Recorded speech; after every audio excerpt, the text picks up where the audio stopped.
Welcome to MSL Talk with Tom Caravela, a podcast specifically designed for MSLs and all things field medical.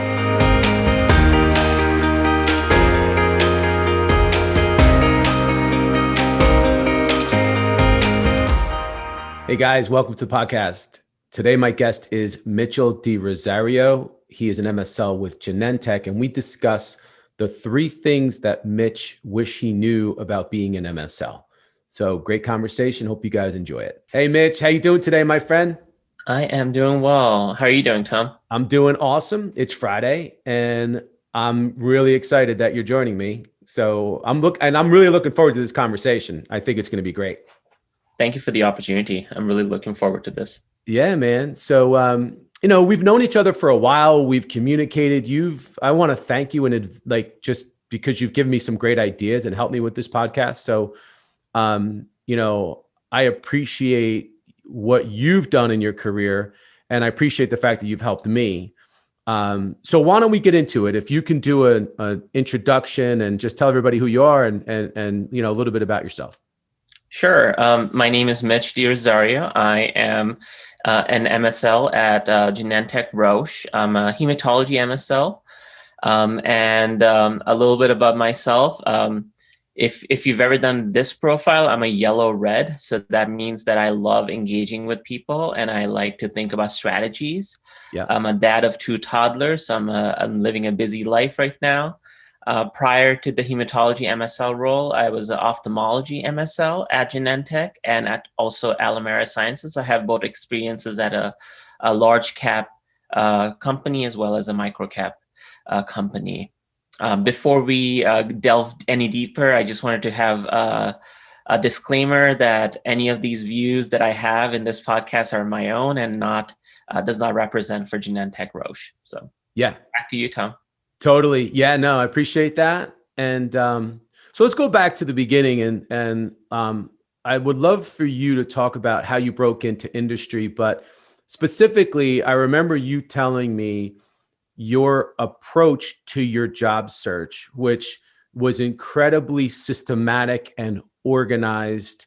And I would love for you to share some of your strategy and some of these ideas with some of the folks listening. Sure. So a little bit of background about myself. So I did my PhD in Philadelphia, so very close to you. And then I moved to Missouri for my postdoc at WashU.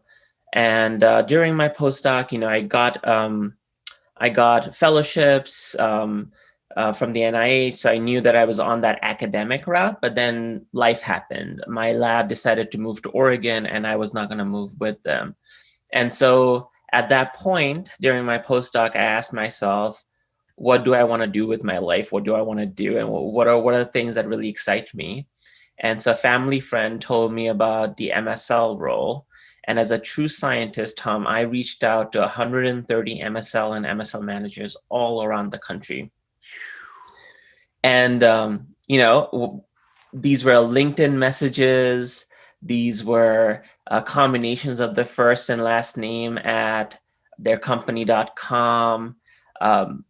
And all of these were cold emails, but they were all personalized. So the way that I did it, Tom, was that I looked up their background and saw if there was any similarities between us, and then mentioned that in that cold email. Kept it really succinct. I started off, Tom, sending out long paragraphs, 3 or 4 paragraphs, and I noticed that it wasn't getting a lot of response back. So I tailored it into 1 paragraph, and that was getting a lot of hit. So out of the 130, I had about 30 people that responded back. And so I built and grew my network from there. Kept in contact with them, asked them for advice. And all of the job interviews that I had were through referrals. So I didn't have a lot of luck applying online. It was all of the ones that I actually got an interview for were through referrals. And that's how I broke into my first role.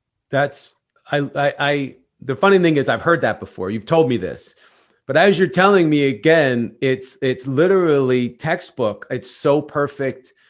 It's exactly what I try to express to people, is that the research, the networking, the personalized messages taking that extra step, whether it's on LinkedIn or finding email addresses, and just that networking approach, so that you're not applying to a million positions and not getting a response. You're reaching out to people that are appreciating how you do business. You're showing that you could be an MSL, that you have the business acumen and emotional intelligence. But the one thing that I think is so important is you really have to be precise. You cannot be like long-winded, 3 paragraphs. I can tell you from my own personal experience, when I get these long messages, I don't read them. It's just too much. Yep. I have the attention span of a 14-year-old. I might be exaggerating. No. You're awesome. absolutely right. And then the other thing you also have to like, so I think the whole process really trained me to think like an MSL, right? Yeah. So first thing, yeah. When you're reaching out to these MSLs and MSL managers, they're busy, right? Yeah. They're traveling before COVID, but they're still like working on internal meetings and whatnot. And so you have to be precise and have a real clear call to action, right? Why would they want to meet with you? Why them? Why you? And so asking that question is really important. And the other thing also is, you have to put yourself out there. Yeah. Right. And this job is about putting yourself out there and engaging. And sometimes you're going to fail. And sometimes you're going to hit a really good relationship that has been really insightful. So it's always kind of like fail fast and fail forward mentality. Well, but think about your response rate is incredible. 130 reach outs and you got 30 responses. Like that's, I don't know, I'm not good at math, but that's like 20%, maybe more. Like that's incredible. And I appreciate you sharing that story. And I hope that others will take you up on that and try to do the same thing.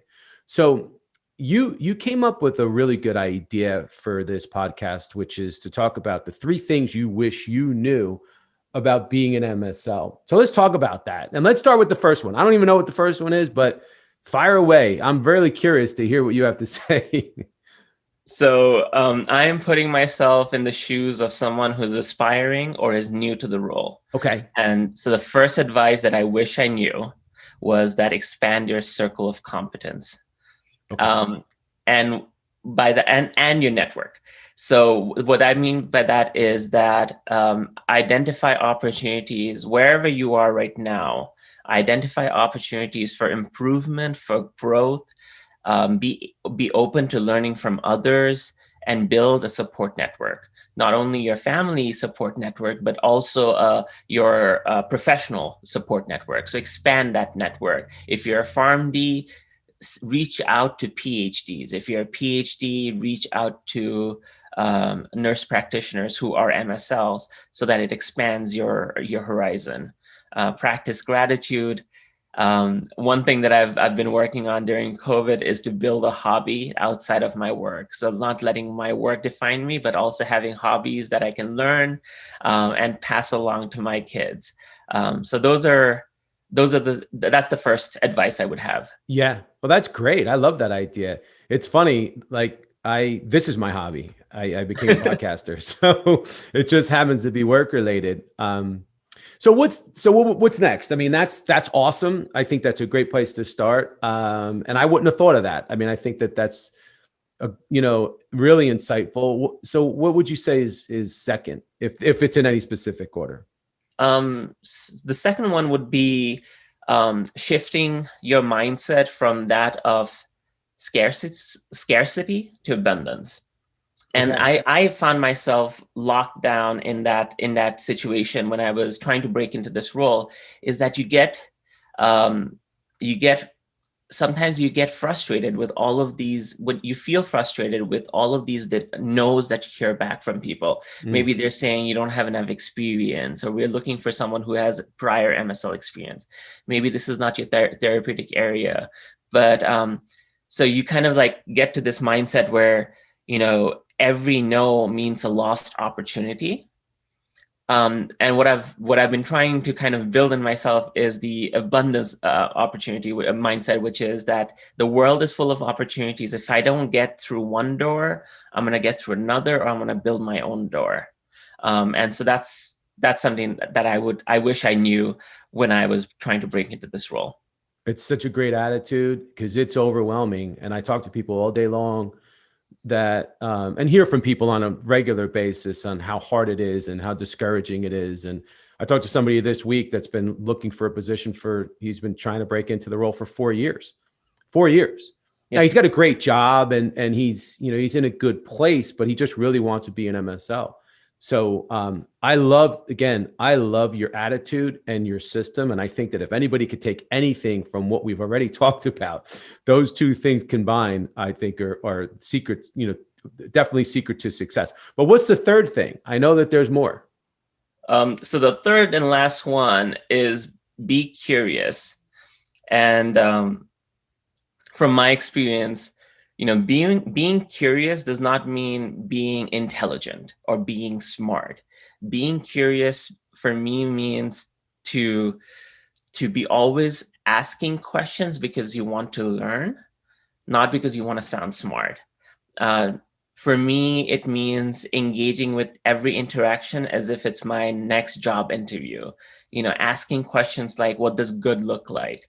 How might we make a change? What are some of the challenges that we're facing, and how could we turn the challenge into opportunities? So that has been really helpful for me in terms of whenever I'm engaging with external stakeholders, such as customers, but then also internal stakeholders, such as my teammates, when we're tackling a challenge and trying to come up with solutions. Yeah. Awesome. I mean, great advice. All three. Really, really good stuff. So Thanks. Looking at that. And I have a question for you. Okay, go ahead, bring it on. As I said, being curious means that you ask a lot of questions. Yep. And I want this conversation to be both two ways, right? Yeah. I have a couple of questions for you, Tom. Fire away, man. Listen, I have plenty of questions, but I love to talk too. So bring it on. I love that you engage with so many people, so many MSLs, both aspiring as well as people who have been in this role for a while. So let's switch roles and I'll ask you questions. So what do you wish aspiring MSLs knew about this role? Well, I could tell you that I wish that they knew not just one thing, but I wish they knew all of the elements to the role. I think that people have a general overview of what an MSL does, but I don't really truly think that they know what a day in the life of an MSL might look like. And I don't think that they realize how hard it might be to navigate through the long haul. So for example, it seems great. It's like, wow, it's a remote position. I get to work from home and I can communicate peer to peer on this scientific topic that's in my expertise, and I can communicate and disseminate data and this sounds great, to tread up my alley. But do they realize how challenging it is to get FaceTime with KOLs? Do they realize what it's like when you're not in front of the KOL, or you don't have meetings set up and you're in your office, 1 or 2 days a week, and you're doing, administrative work, or you're trying to hit your goals, or you're dealing with issues or, internal, situations, maybe with your commercial counterparts. There's so much to it. So I think researching the role is really important. Talking to MSLs is really important. But I think that the understanding of the position is what aspiring MSLs need to know before they even get involved in a job search. Mm-hmm. I totally agree with you. I think this job, breaking into it as well as staying in it, is a marathon. For sure. Right? There's no quick fixes. It's a lot about learning how to compromise as well as to collaborate, right? And lean in and lean on other people in your team for things that you might not, you just can't single-handedly do every project in a company as an MSL. And so, being able to work with others is really important. Second question that I have for you. You probably screen a lot of candidates. So this is a question that I always wanted to ask a recruiter is, when you are screening candidates for roles, what do you look for? It's really simple. I look for what my clients set as the criteria for that job search. So for example, in my world, it's a lot more specific than you guys might think.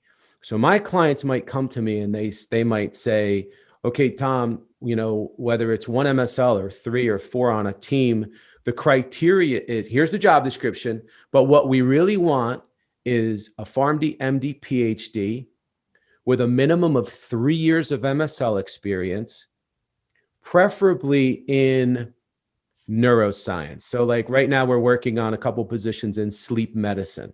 It would be great if we found somebody that had a sleep medicine background.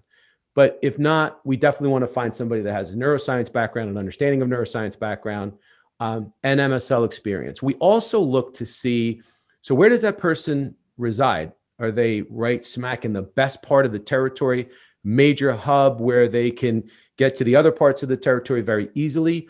Do they have relationships with key opinion leaders in that territory, in that specific disease state? These are all the things that we look for. So the more boxes we can check when we look at the criteria, the better fit the person is, the better a chance we're going to submit that candidate to the position. Gotcha. Last question for you. While you're screening, what are some of the red flags that like you notice often that people should avoid? Everything. Like I literally, when I screen candidates, I look at everything. I look at the way the person answers the phone. If we have a call, tell me more about that. What's that? Tell me more about that. Well, so I have calls set up all the time. Mm-hmm. And when I call somebody, sometimes I get this, hello? Like they're surprised to hear from me, or they forgot that we had a call set up. So that in and of itself makes it puts me in a position of, wow, I don't feel like this person appreciates me. They don't appreciate my time because they're not ready for the call, or they are either that, or they're just, I don't know what that approach is, but I get it every once in a while. And it's disappointing. What do I want to see? Mitch D. Rosario, hey, Mitch, it's Tom Caravela. Tom, hey, thank you so much for taking time. I was really looking forward to speaking with you. Can't wait to chat with you a little bit. Totally. I mean, think about polar opposites. Yep. So I look at how the person starts the conversation. What's the first impression? I look at, is the person giving me one-word answers? Or are they really giving me thoughtful answers? Are they succinct in their answers? Or did I ask them a question? Like I might say, hey, catch me up to speed. How's it going? Tell me what you're up to. 20 minutes later, they stop talking. So it's dialogue. I evaluate the dialogue. I evaluate the emotional intelligence of the conversation. I look to see what questions do they have for me? How prepared for the call were they with me? Because if they're not prepared with me, they're not going to be prepared when they talk to the client. I look to see their excitement for their scientific expertise, if they specialize in a certain area. I look to see what types of presentations, what kind of communication skills they have, what they've done in the past that can show me that they're a good presenter and a good communicator. I look at everything. I look at where they live. I look at what they've done. I look at every single piece of it from beginning to end. And then I also look to see, how did they correspond with me? Were they responsive? What did their resume look like? If I told them that they needed to tweak something on their resume, did they do it? Did they do a good job with it? How quickly did they get back to me?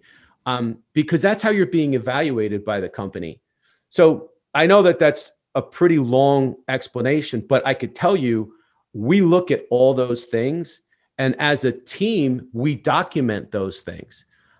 We had a conversation yesterday as a team. Mitch, you'll appreciate this. My whole team is on a training meeting, and we were talking about this exact topic.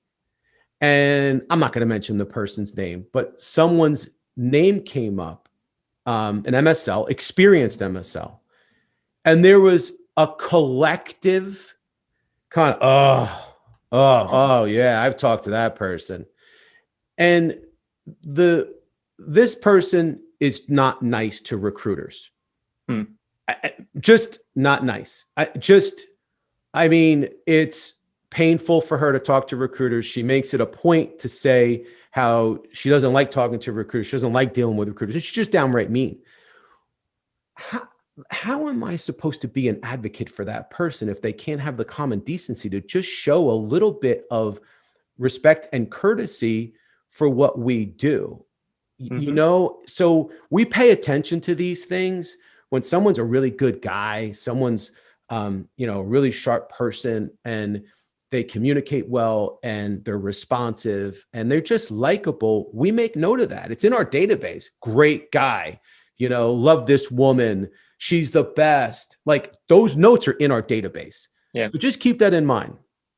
And I mean, I have to agree that it comes back to the first thing that I mentioned, right? Which is be able to expand your circle of competence. What I'm hearing from you are opportunities for me to grow. Yeah. You know, things that I might not be doing that I can grow up upon. But then again, it comes back to every interaction is a job interview, Yeah. right? Sure. And that's the same with your customers as well, because your customers will remember how you picked up the phone or how you answered their question. Were you defensive, and did you shut them down? Because that's something that they'll remember, and that's going to affect your future relationships with them. Yeah. So with that, I'll switch roles again and let you bring us home. I love the fact that you flipped the script on me. I could do this all day. I think maybe what I'll do is I'll start doing podcasts where my guests interview me. Well, interviews are mutual things. So No, I love getting insights from you as well. For sure, man. No, I appreciate that for sure. But listen, I'm eager to know, but getting back, so we talked about 3 things that you wish you knew. Great advice. But now you've been an MSL for a while. You're obviously successful. So what keeps you on track? That's a good question.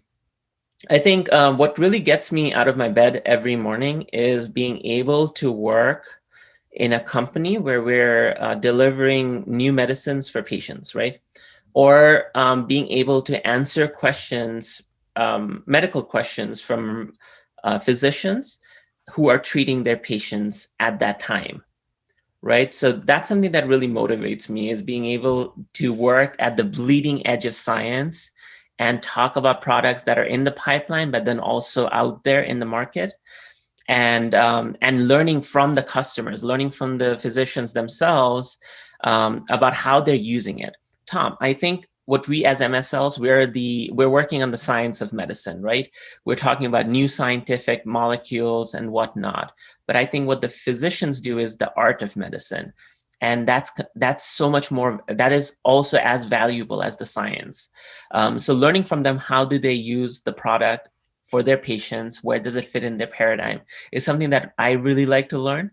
And that's something that motivates me. So two way of answering that is, one, working on the bleeding edge of science. And then second, engaging physicians and learning from them how they use that product. Yeah, that's great.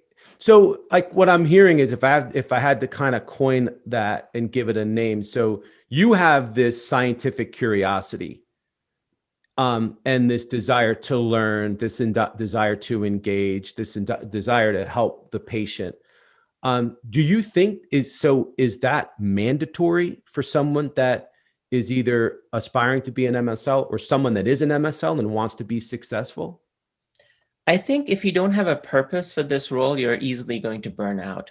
And you've asked this question to multiple you've interviewed multiple people in the past, and you've asked them about burnout, right? Yeah. And I think if you don't have a purpose, it's easy for you to burn out. And for me, patients are waiting.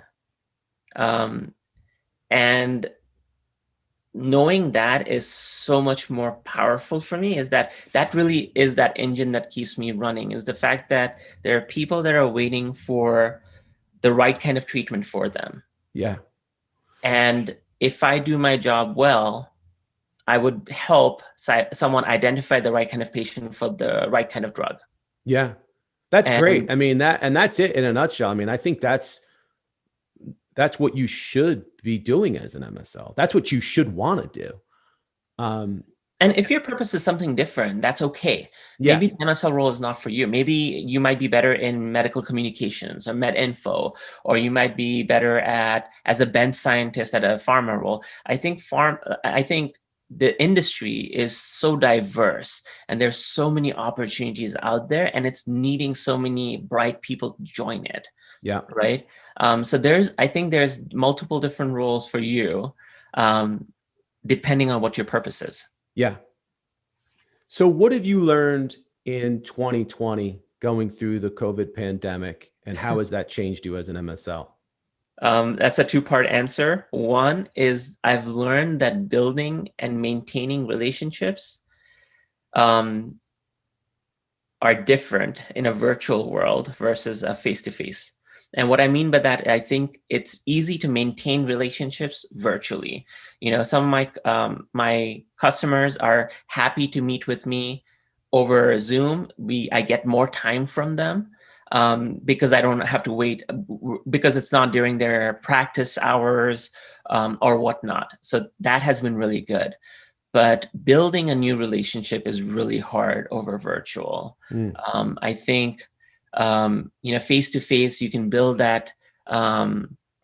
You can kind of learn from their body language. You can get multiple cues. It's hard to do that over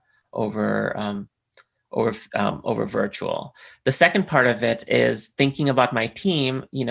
Our teams would meet at conferences. Our teams would meet at internal meetings, and that would really help us feel connected. I think the challenge, or something that we need to think about now, is in the virtual world, how do you make your feel connected during a pandemic? Yeah. Yeah. Well, and looking into, so, I mean, that's insightful. Looking into 2021 and beyond, what do you think happens next? I mean, do we go back to the old ways, or is it never going to go back to the way it was? Is it going to be a combination and a hybrid of virtual plus in person? I don't know. That's a good question. I don't know about it. I don't know what conferences are going to look like. Are they going to switch towards a hybrid situation? It's going to be interesting, Tom. Yeah. I don't know. But I think it's really hard to replace that face-to-face connection and the real-time insights that you can gather by meeting in person. I think that's still very valuable. But maybe I agree. I'm an old school guy. I can't wait to get back out there and see people and chat with people and go to conferences and go to client meetings. I can't wait for that. And I think that that's the way the industry is going to wind up. But I do think there might be a lot of virtual engagement because we've become accustomed to it and it's easy. I think we're social beings, so we want to engage with people in person. Yeah. When we like them, right? Sure. I don't imagine physicians wearing virtual headsets and meeting with you in the future, in the immediate future. So I think the physical or the face-to-face interaction is going to be there. I think it might be a little modified. Yeah. Well, listen, Mitch, you were awesome. I knew you would be great. I knew I would learn a lot. I knew we'd have a great conversation, and you didn't disappoint. So I want to thank you for for your friendship and for your help, along the way. And I want to thank you for coming on today. You're awesome. Thanks, Tom. I really appreciate this opportunity, and hopefully this has been helpful for people listening in. And, if you're an aspiring MSL and you're reaching out to 130 people, count me in as one of those 30 people that will respond back to you. You're a good man, and I appreciate that. And I'm sure a lot of people will. So thanks again, buddy. Good luck to you the rest of the year. Thanks, Tom. All right, man. Catch up soon. All right.